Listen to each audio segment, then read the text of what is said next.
so I'm here to deliver y'all some more gaming content, but this time it's not going to be an otome.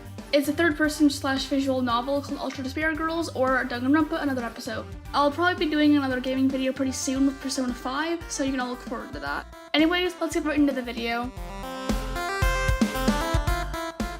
Komaru Naegi has been trapped in prison for the past 2 years on her own. The only contact she's had with the outside world is getting meals through a little slot in her door. One day, however, a Monokuma bursts through her door, allowing her to escape. Komaru runs down several hallways to find Byakuya Togami and the Future Foundation. Byakuya explains he was there to help rescue people along with you and some others. Byakuya gives you a megaphone and tells you to leave the building. When you leave the building, you see that the town has been overrun by Monokumas. There's corpses and blood everywhere. Komaru runs from a nearby building where there's people in it. She tries telling them there's danger outside, but they don't take her word for it, so eventually they do die. Some minor stuff happens, so I'm just gonna skip over this part. After fighting some Monokumas, a Future Foundation member tells her to get on a helicopter. The thing is, a Monokuma went inside the helicopter beforehand and killed the pilot, so now Komaru is just riding around with a Monokuma.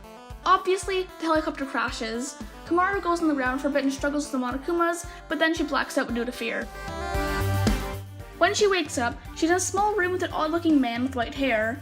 He gives you a megaphone back and tells her to destroy some Monokumas while going through corridors. Once Komaru finishes that, at the end of a long hallway through the door, 5 kids stand. They call themselves the Warriors of Hope, and the Warriors of Hope's main goal is to kill all adults and make a paradise for children. They then proceed to put a black band on Komaru's arm and then release her into the city to play their game. And all this is just in the prologue.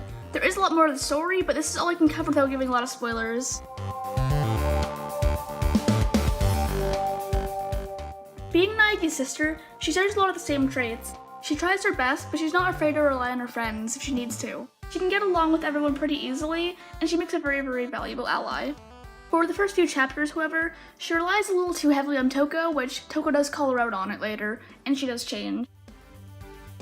Toko is mostly the same person from the first game. She's shy, still obsessed with my Lord Byakuya, but this time around, she's a bit more mature and can actually stand up for herself. She's also learned how to control Genocide Jack better by electrocuting herself in the head or sneezing. Byakuya's best boy. That is all. Masaru is the leader of the Warriors of Hope, and also the little ultimate PE. His personality is akin to that of a hardcore shonen protagonist like Naruto or Gon. He's also incredibly underappreciated in the community. Jotaro is little ultimate art.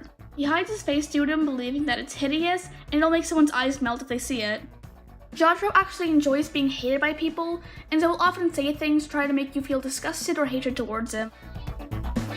Kotoko is the little ultimate drama. Think of that one popular kid in elementary school who was obsessed with typically girly things with the color pink and cute things. That's Kotoko. She looks up to Monika and Junko and tries to do everything for them and always try to please them. Nagisa's little ultimate social studies, and another one of my best boys. He's the brains behind the Warriors of Hope, and he's even the one who invented the band around Komaru's wrist. He's very smart and sweet sometimes, and he has a huge crush on Monika. Monika's little ultimate homeroom. She also seems like more of a leader than Masaru is in the Warriors of Hope. She acts like a little kid most of the time, throwing temper tantrums and crying until she gets her way. For me personally, she's the one character in Ultra Despair Girls which I really didn't like. To this day, I think she's probably my least favorite Danganronpa character ever. There is a lot of characters in this game, so I decided only to talk about the more important ones. I would talk about Haiji, but he's full of spoilers, and the same goes for the servant. Most of the gameplay consists of shooting Monokumas with the right and left triggers, aiming for their eyes, and trying to get through levels. Throughout the game, you'll get different kinds of ammo, and you'll also encounter different kinds of Monokumas which you can destroy. This game also has a very big focus on puzzle solving. From getting the numbers on a safe right to finding keys in a large room, there's a lot of variety in this game. Most puzzles are typically pretty easy, but close to the end of the game, yeah, you're gonna need a guide to help you. Another thing that appears often in this game is what I like to personally call arcade puzzles. You use an arcade machine to see the puzzle ahead of you and form a strategy that way. To do the game properly, you need to use whatever ammo the game says you can while going through the objective. You can just kill all the Monokumas in the room, but you won't get any money or achievements out of it. One thing about the gameplay which I didn't like was the camera. Using the left stick would be a lot easier, but instead the camera just moves automatically. If you do use left stick, it turns incredibly slowly, which is just really annoying for me, honestly.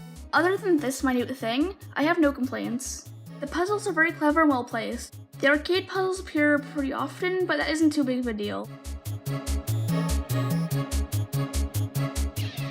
There is a ton of collectibles in this game. There's things scattered all around the maps for you to find. You can find stickers, children's books, information with the other adults in the town, and diaries. Near the end of the game, you can find diaries of the Warriors of Hope, which talk about their pasts and backstories and make you understand why they don't like adults.